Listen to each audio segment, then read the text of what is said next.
The word dreams, I guess, is hard to get your head around, right? But you do know. Just ask a different question. What's the job of the job? The job of a job. And all of a sudden you start realizing, like, oh, I'm going to work. I'm getting this job so I can feed my family, make an extra $1,000 to pay, the utility bills plus this other thing. Like, but that's not the dream, is it? So you keep going. Okay. Yeah. If those things were all done and paid off, or this or that, how would you be living your life?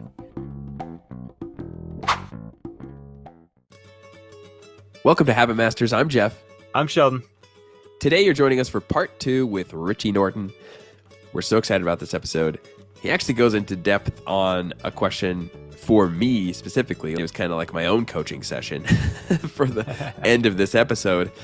He goes into a lot more details of like how this actually happens in your life and how you can take advantage of this time-tipping, anti-time management methodology. So you're in for a treat. Part 2 of our conversation with Richie starting now. All right. What else? Tell me things.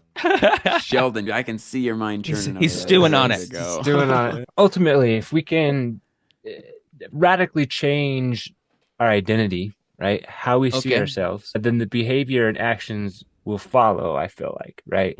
Yeah. I think a lot of people listen to this and it resonates, but at the end of the day, we're still kind of confused on what it is we really want. There you go. That's fair. I ask questions. So, especially on a podcast, there could be hundreds of thousands over the years, or millions. You never know listening to this thing. Millions. So, right, here you go. Millions. So it changes, right, for the individual. That's always the case. So the reason I say this I'm like pre-framing here, the reason I'm framing it this way is because who doesn't say that doesn't apply to me? Freaking stop doing that. Are you ever going to learn anything if you say that every time? The answer is no. So if you want to figure out something different, ask yourself, could this apply to me? And what would that look like? Mm-hmm. This is personalization. This is self-help, right? And I know I'm not talking just to entrepreneurs. This specifically applies to employees, that want to change how they work, change how they get paid, and live a lifestyle that they've always dreamed of, the reason they work, right? So I ask questions. And one of the questions is like, where do you want to be in 2 years? And this is a weird question because you don't know. So you have to go like, well, what would make you feel like you're happy? What would success look like? The reason 2 years is because if you go like this, if you say, where do you want to be in 10 years? They might say some big dream, but then you have to go, as we record this, right? It's 2022. So you have to go, come on, man. Who were you in 2012? Mm-hmm. I mean, come on. You don't even want that person anymore. It's over. It's done. You don't even want the dreams that kid had. You don't want that. So why are you setting goals in the future that you're not even going to want? Well, it's because you're thinking like a time manager, actually. Yeah. That's how time managers think. Mm-hmm. And that's why things go wrong so often, honestly. Putting things in silos and buckets instead of like going. So you go, okay, well, what if that thing I want now that I think will take 10 years to get, what if it could happen over the next 2 years? I think start working backwards. Well, what if that could happen in the next 6 months? Well, anyways, what would that look like? Like what piece of that, all of it, part of it, could I, quote unquote, I hate this word, but schedule or do or become, you know what I mean? What part could I do right now? So let's just make it up. Like let's get super real. I want to spend more time with my kids. Okay. So if you wait 10 years, your kids are out of the house. Got it. Okay. So we got to do it right now. And then you go, what does that look like? Oh, it looks like me coaching my kids' baseball team. Okay. Well, obviously you can become your kid's baseball coach right now. Like you could do that. Right. So I'm just using that as an example, but you can go on and on and on. And I'll give you this example. Then you maybe give me yours. I can give you more of mine. But I had somebody reach out to me, and this is before I wrote the book. Is after The Power of Starting Something Stupid. The Power of Starting Something Stupid book did so well. Like it's in a dozen different languages or more. Brene Brown did a blog post about it. Blew up. Like it went everywhere. And this guy reaches out to me saying he's an accountant. He's making $250,000 a year, and he wants more time with his kids. And I said, okay, what are you going to do? He says, I'm going to quit my job. I'm not telling him to do this. This is his own, plan. I'm going to quit my job and I'm going to start a gym. Actually, I need 2 gyms. He's an accountant. He knows these things. And I go, cool. How long is it going to take? It's going to take 5 years. I go, well, what's your goal? I want to live in Italy at 2 months out of the year with my family. It all sounds like fun. I'm just thinking, you know what I mean? I'm just letting him spill the beans. Yeah. But all of a sudden this bean counter, he's getting it so wrong. I'm like, dude, how old are your kids? Oh, 13 and 15. Oh. And I was nicer to him than I am right now, but I was like, so when your kids are 18 and 20, you're going to have time to like go to Italy with them? that was it. So we get what we plan for is the problem. Yeah. Sometimes we don't, but sometimes we actually do. You're right. Like in a bad way. So it's like, look, man, look. Is the gym necessary? Because like, who's going to open it and close it at night? He said he would. He said he's a micromanager. So think of all the choices he already made for himself. He told himself he was going to leave one job to have a worse job. Why would you ever do that? And the reason is we bring time management principles from corporate with us to entrepreneurship. That's the problem. It's a different game. Yeah. Okay. So if you want it to be, especially in the 21st century, in the 20th century, I get it was a little bit different. Today it's totally new game. It's a new game. It's totally possible now. It's brand new. Yeah. So anyways, then I said to him, look, if the gym is that important, because you love the gym. Because I wrote The Power of Starting Something Stupid, I learned people didn't want their stupid idea, even if we made money, even if it was successful, which happens all the time. Yeah. They wanted what they thought would come from the success of the stupid idea. So anti-time management is, let's start with the success of the idea that you want to do, and then decide what project you're going to make happen. This is important. People don't even know their own final cost. They don't even know their final cause. Yeah. Exactly. Yeah. So when we did that, then it's like, look, man, if the gym is that important, first of all, it's not. Now you actually have 1,000 different ways you can make money to support your family and go to Italy if you want. There's just so many different ways. But if the gym is that important, why can't it be the kind where people go in and put their card in and they leave 24/7? Nobody's there. Why can't you hire someone? You didn't want to hire a guy. Why couldn't it be online? Why couldn't it be virtual? What I'm trying to say is, once you realize the dream and you build the business or the way you work around it, this positive constraint actually opens up way more opportunities for you to get the work done in a way that supports you rather than drains you. Every time. Every time.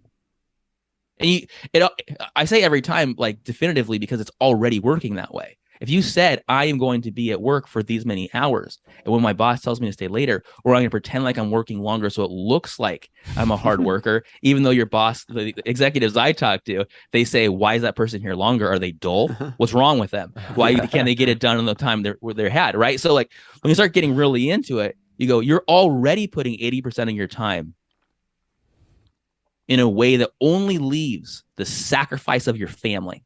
Why would you leave your family on the fringe in the cold every day when you don't have to? Yeah. That's the question. It's a great question.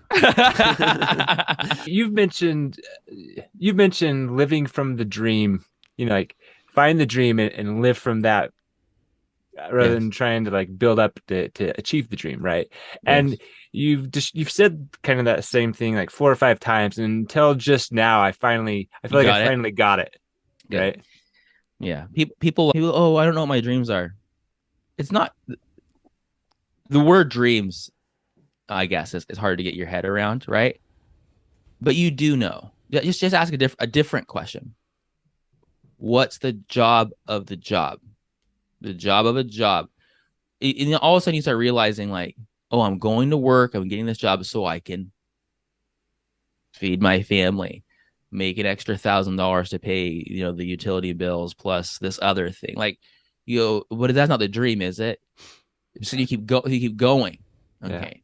Yeah. If those things were all done and paid off or this or that, how would you be living your life? The funny thing is we're saying this and it's like, wow, that's crazy that you could just do what you want and then make money with it. And you're like, has no one here watched YouTube like ever? Like that we've now been doing this since 2006. Like, what are you talking about? Like everyone on the internet, quote unquote, everyone on the internet's doing this. Now, in real life, most people aren't doing it this way. That's why we're having to have this conversation.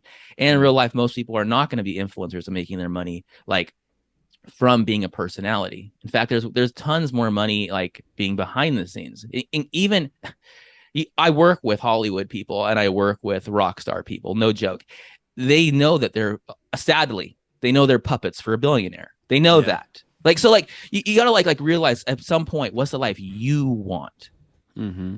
And you live that. I can't live the life I want. And you go, then let's get really specific. What would it look like? And you can dream and you can make it happen. The problem is you and I are talking on principles. You know what I mean? Mm-hmm. And that's what we have to do. It's very important so people can apply it to their own life. But, you know, if you want to get super granular and you like really dig down, you start realizing that those 4 things, your personal goal, your professional goal, your people goals, you start realizing that play, like things that make you feel alive again. Mm-hmm. Dude, when my kids were younger, I would walk around the park on my cell phone while they're playing. And I thought I was being a good dad. But you know what? It was way more fun and important for them when I put my phone down and jumped on the trampoline with them for 5 minutes. Mm-hmm. Right? So the idea is like prioritize your attention. When you start prioritizing attention, you realize that your life is lived by what you're paying attention to. Yeah. That the people around you don't know your past or are not thinking about your past, even including your spouse, even though your spouse knows your past better than anyone else possibly, right? You're not constantly looking at your spouse thinking about their past. Yeah. But we are every day showing up trying to avoid certain traumas. That's why we live the way we live today. We're avoiding certain pains. And our people in front of us do not see our future. You're not always thinking about someone else's future. You're just not. So the way we show up in the world is the way people think we are. Yeah. Everyone's going around that way. But ironically, we ourselves don't think of ourselves that way. Again, this isn't right or wrong. It's just the way we walk around in our own heads. Yeah. So that means when you decide what you want, again, I use the word want on purpose. I'm not saying what you're good at. On purpose. Okay? Because I'm not good at building houses. I would hire an architect and a general contractor. Right. Actually, I have a company. We make over 100 different products at any given time, including tiny houses. I hire people to do that, right? And you go, it is a wake-up call when you suddenly realize, oh, I'm the one that's been hired to do the work that no one else wants to do. Okay. So then you have a choice. Do I continue doing this or not? And if you do want to continue doing it, how do I have the life I really want to live be integral and not separate from my timeline? Because dreams live at the end of a timeline. Off the charts. Why? If you bake a cake without sugar, you can't expect it to be sweet. If you don't put your values in from the beginning, how in the world can you say 40 years later that you lived a life on value? You cannot. You can't say that.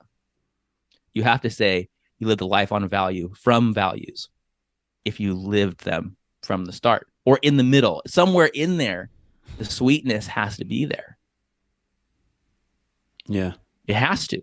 And you're actually better at it and you get more at it later as it grows with you, as the cake rises, so to speak. I bet. No, I love it. You said something, your life is lived by what you pay attention to, right? Mm-hmm. Is a litmus test for how you've lived your life up to this moment, but then, whatever you decide is your dream you want to live, like whatever you pay attention to from this point on, your phone or your child, right? Yeah. That's the life you're going to live. Yes. And like the toggle between where you want to be and where you are, and also the toggle between this conversation of, oh my gosh, my mind has been agitated. And now I'm open. I'm actually seeing a world I've never seen before that I don't know how to get there. Mm-hmm. That's sort of the purpose of this conversation. Yeah. There's not a resolution here until you've lived it. Well, it's funny because I was getting to the point in your book where I was feeling that way. I was like, these are all great. Now, what do I like?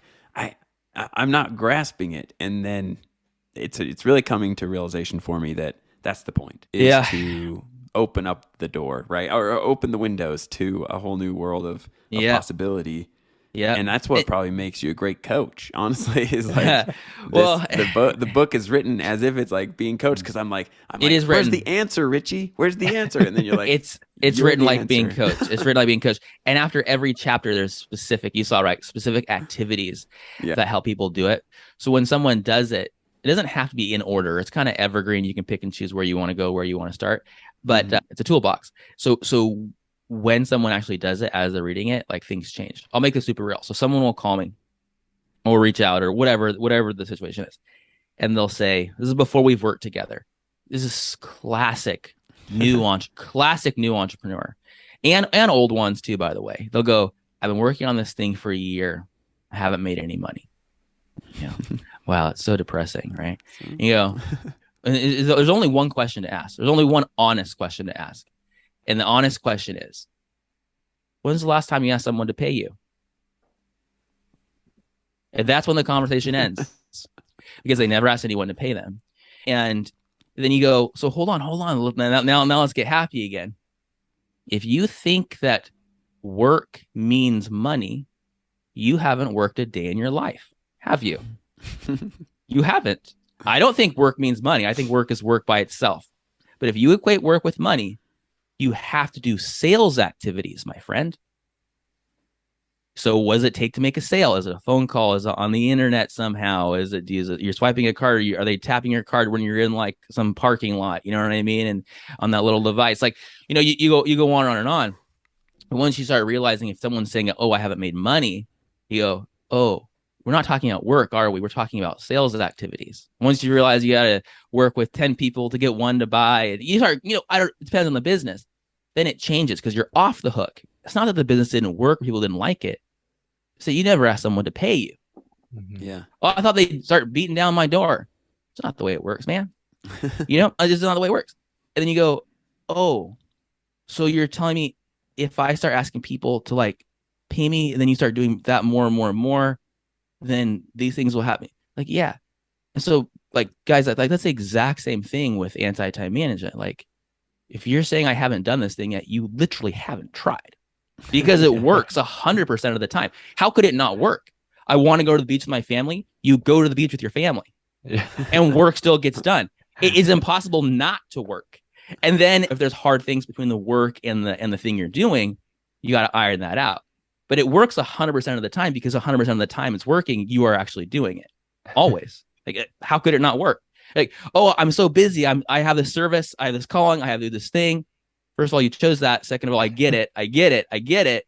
Third of all, go to Disneyland for 2 weeks. You're going to come back and nothing's going to have gone wrong. So when I started realizing I could set the standard, even at a workplace, I might be employing me or somebody else, and you come in and say, I don't work these days. I do work these days. Does that work for you? This or that? You find the one you want. It's when you bend your own values that you start having problems. That's a really great way of looking at it. Very clear. Yeah. Yes, no, I love it. And it's making me ask all these questions. I mean, and I was like, man, he's a master, because here I am. I've been digging in and trying to like figure out, how does this apply to me? Like you just said, right? So where do you want to be? Where do you want to be in 2 years? Where do I want to be in 2 years? I have lots of things I want to do, but if I'm working from Final Cause, now being a student of your book here, is, well, I want to spend at least a month every year vacationing with my family, right? Like like you said, like I feel like I spend time with my family, but I want it to be pure, undistracted time with my family. That's perfect. Yeah. I'm gonna stop, because I know we can go forever. We can make it a real coaching forever. session that go for 10 years, and I don't want to put you on the spot when we're recording for millions of people. But I sort of did want to do that. But I'll tell you now, everyone else who heard his answer, you answered your own question. The other questions that would follow would go something like this. You don't have to answer, but just think about it. It would be, what has stopped you from doing that already? Don't answer, because whatever has stopped you from doing already will continue to stop you moving forward. It just will. That's been your problem the whole time. So you go, well, what if I could just do it and that wasn't a problem anymore? What would you do? I would just do this thing. Mhm. All right. So clear your calendar for July and watch. This sounds weird, but you just set the first domino down. And now all the other dominoes can be set up so you can knock one domino down and the rest fall. You will go on this month-long trip, and everything will get handled before you go because you're going to work more efficiently. You're going to set up things in place so that when you're not quote unquote available, things will be handled. And by the end of this trip, you will have a robust, scalable business that you never would have had ever before. Not only you have more fun and more satisfaction, and sure, some things might go wrong and you're going to fix it, but you will become way more productive by taking this month off if you do it this way than had you told yourself, I need to put all these things in place so I can take a month off. Life doesn't work that way. Life happens. Dreams happen on deadlines. Think about it. We would not have been on this podcast if we hadn't set the time for this. And I wouldn't have set a time, super early because it would have been early my time. You know what I mean? So I set it for the time we set it because that's a good time for Hawaii time.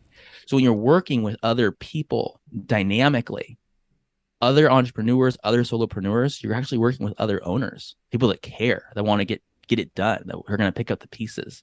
I don't know your situation, your job, or all things you're doing, so I don't get it. But I do know that if you were to say, I'm going to take this month off, you would now, a responsible person will now find ways to get all the work done. Still pay the bills, still make sure the launch happens, all the above. Yeah. And let's say worst case scenario, it doesn't work out. Let's just say it doesn't work out. Well, now you finally identified what's working and what's not working inside your own business for the first time ever, actually. Yeah. See, this stuff works, man. It's magical. It works like magic. It really is. So I was just going to say magical. That's the word that came to mind. It really is. Feels like magic, but I can see how it works, right? Yeah. It works. And now I'm going to make it work. I'm going to make it work. You are. And that's just one example of like a million that you could use. I like the word magic, but let me say it this way.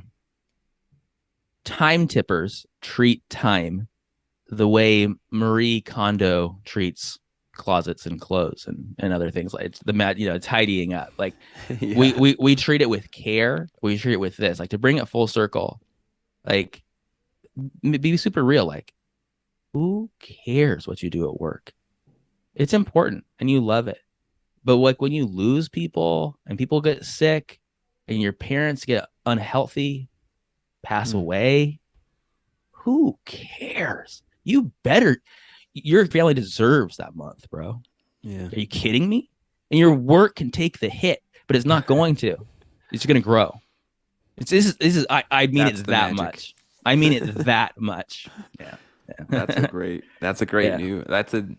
it is a perspective I've been looking for, right? It's a perspective I've been trying to grow, but without truly grasping the new mindset. It's like, okay, I've been trying to do it the old way and get new results, right? Well, one more way to think about it, like the hamster wheel. Yeah.